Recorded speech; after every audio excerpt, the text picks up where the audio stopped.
Ini termasuk faedah duduk di majelis ilmu dan kumpul dengan orang-orang yang soleh.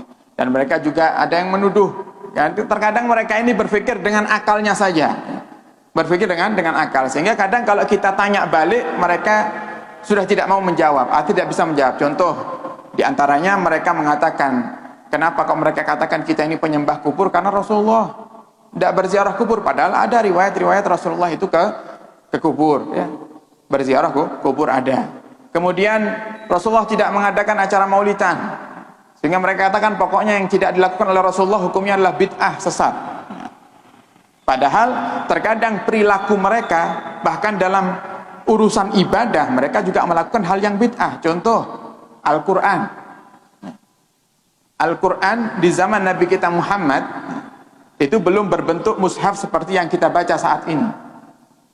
Bahkan seandainya pun ada Al-Quran yang tertulis di zaman sahabat, ya, itu tidak menggunakan harokat, ya, bahkan kadang tidak ada titiknya. Di zaman Nabi Muhammad itu. Di zaman Sayyidina Utsman, ya, jadi mushaf itu kalau tidak salah dibukukan 2 kali, ya. Yang terakhir di zaman Sayyidina Utsman, makanya disebut dengan mushaf Utsmani, ya. Di zaman Sayyidina Utsman, sehingga menjadi Al-Quran yang kita baca sampai saat ini, dan itu berharokat kemudian dengan titik yang jelas. Nah ini berarti tidak ada di zaman Nabi Muhammad. Makanya kalau mereka mengatakan kaum sufi itu ahli sunnati wal jamaah, yang mengaku ahli sunnati wal jamaah habis baca Al-Quran mereka cium Al-Qurannya, itu hal yang bid'ah, tidak ada di zaman Nabi Muhammad. Yang salah mereka. Kenapa? Zaman Nabi Muhammad belum berbentuk buku Al-Qurannya. Ya wajar kalau Nabi kita Muhammad tidak mencium Al-Quran, loh tidak ada Al-Qurannya. Nah ini kadang asal menuduh, ya. Kemudian contoh lagi sholat taraweh. Sholat taraweh itu Bapak Ibu, di zaman Nabi kita Muhammad tidak ada sholat taraweh berjamaah.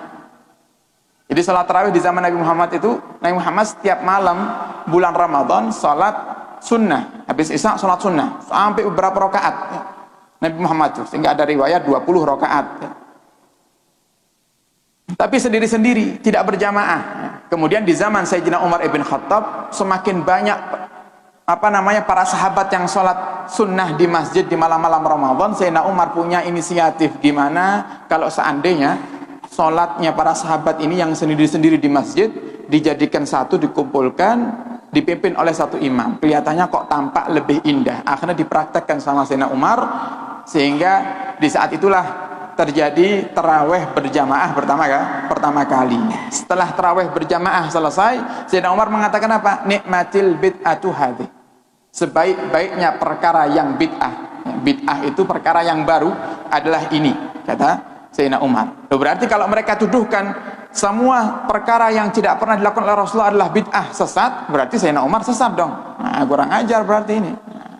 Kurang ajar, makanya perlu belajar bimbingan seorang guru biar kita bisa tahu mana yang benar dan mana ya yang salah. Oleh karena itu para ulama kita ahli sunnati wal jamaah membagi itu yang namanya bid'ah. Ada bid'ah dhalalah, ada bid'ah hasanah.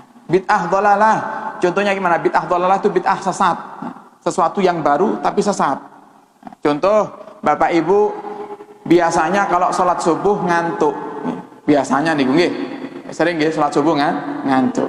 Lah kok tiba-tiba hari Ahad besok jenengan ketika bangun subuh ndak ngantuk. Kenapa? Karena jenengan ketika bangun langsung mandi. Biasanya ndak pakai mandi, cuma wudhu langsung sholat. Lah ini kipas jenengan semangat langsung mandi. Begitu selesai mandi, ndak ada rasa ngantuk sama sekali, ndak ngantuk sama sekali. Akhirnya karena saking semangatnya, wah ini tumben-tumbenan nih, biasanya saya sering ngantuk kalau sholat subuh sampai lali kunutan, nggih. Nah ini saking semangatnya, karena ndak ngantuk, wis pumpung semangat, aku tak sholat subuh 5 rakaat. Nah, itu namanya bid'ah yang sesat. Mau sholat subuh 2 rakaat jenengan rubah 5 rakaat. Niku namanya sesat. Perkara baru sesat. Kenapa? Menyalahi aturan syariat. Tapi kalau bid'ah hasanah, perkara yang baru tapi baik, maka boleh. Dalilnya mana? Man sanna sunnatan hasanatan. Siapa yang membuat kebiasaan ya, yang baik, maka dia akan mendapatkan pahalanya juga. Contoh, ini takmir masjid Pelem mengadakan majelis ini. maka mereka para takmir masjid yang mengizinkan adanya majelis ini, mereka walaupun mungkin di antara mereka ada udzur di malam hari ini tidak hadir, mereka dapat pahalanya orang yang hadir sebanyak yang hadir di masjid ini. Kenapa? Karena mereka yang buat, karena mereka yang mengizinkan. Lah ini enaknya kita kalau kita berbuat hal kebaikan kemudian kita ajak yang lainnya, karena pahalanya besar.